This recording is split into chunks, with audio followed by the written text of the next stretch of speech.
ओम नमो भगवते वासुदेवाय। श्रद्धालु भक्तों, श्रीमद् भागवत महापुराण के तृतीय स्कंद के 23वें अध्याय के अंतर्गत कर्दम और देवहूति का विहार का वर्णन है। देवहूति ने कहा, द्विजश्रेष्ठ स्वामिन, मैं यह जानती हूँ कि कभी निष्फल न होने वाली योग शक्ति और त्रिगुणात्मिका माया पर अधिकार रखने वाले आपको ये सब ऐश्वर्य प्राप्त है, किंतु प्रभु, आपने विवाह के समय जो प्रतिज्ञा की थी कि गर्भाधान होने तक मैं तुम्हारे साथ गृहस्थ सुख का उपभोग करूंगा, उसकी अब पूर्ति होनी चाहिए, क्योंकि श्रेष्ठ पति के द्वारा संतान प्राप्त होना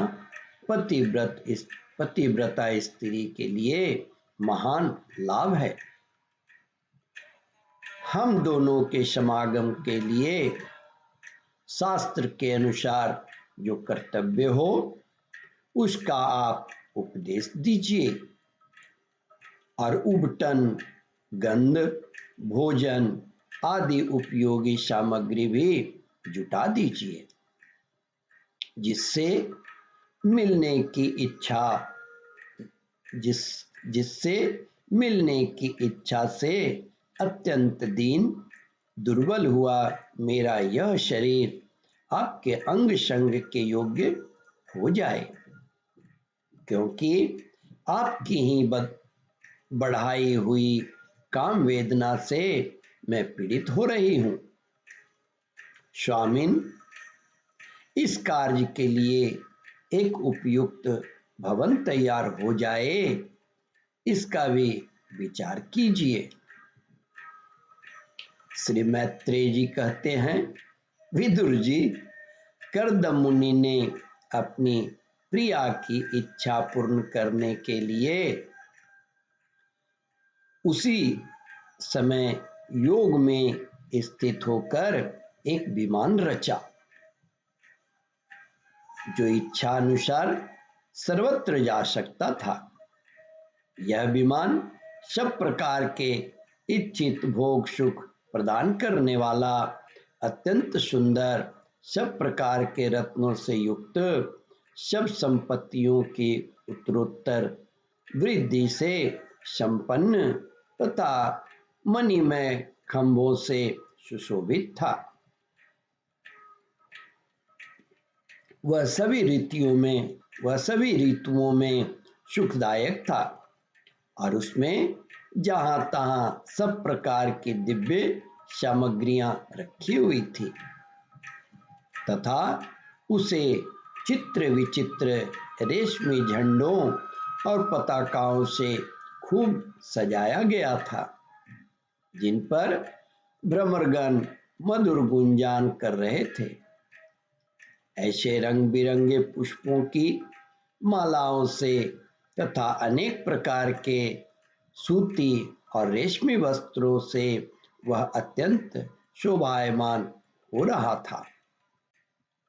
श्री मैत्रेय जी कहते हैं, विदुर जी, एक के ऊपर एक बनाई हुई कमरों में अलग अलग रखी हुई शैया, पलंग, पंखे और आसनों के कारण वह बड़ा सुंदर जान पड़ता था। जहां तहां दीवारों में की हुई शिल्प रचना से उसकी अपूर्व शोभा हो रही थी। उसमें पन्ने के फर्श तथा बैठने के लिए मूंगे की बेड़ियां बनाई गई थी। मूंगे की ही दहलियां थी। उसके द्वारों में हीरे के किवाड़ थे तथा इंद्रनील मणि के शिखरों पर सोने के कलश रखे हुए थे। उसके हीरे के दीवारों में बढ़िया लाल जड़े हुए थे, जो ऐसे जान पड़ते थे मानो विमान की आंख हो, तथा उसे रंग बिरंगे चंदों और बहुमूल्य सुनहरी बंधनवारों से सजाया गया था। श्री मैत्रेय जी कहते हैं, विदुर जी, उस विमान में जहां तहां कृत्रिम हंस और कबूतर आदि पक्षी बनाए गए थे, जो बिल्कुल सजीव से मालूम पड़ते थे। उन्हें अपना सजाती समझकर बहुत से हंस और कबूतर उनके पास बैठ बैठ कर अपनी बोली बोलते थे।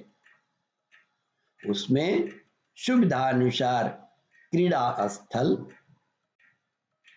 उसमें सुविधानुसार क्रीड़ा स्थली, शयन गृह, बैठक, आंगन और चौक आदि बनाए गए थे, जिनके कारण वह विमान स्वयं करदम जी को भी विस्मित कर स्वयं करदम जी को भी विस्मित सा कर रहा था। ओम परमात्मने नमः। श्रद्धालु भक्तों, इस कथा को ध्यान पूर्वक श्रवण, मनन और इसका चिंतन करें। इस कथामृत का रसास्वादन अपने बंधु बांधवों को भी करावे। इस वीडियो को शेयर और सब्सक्राइब करें। ओम परमात्मने नमः।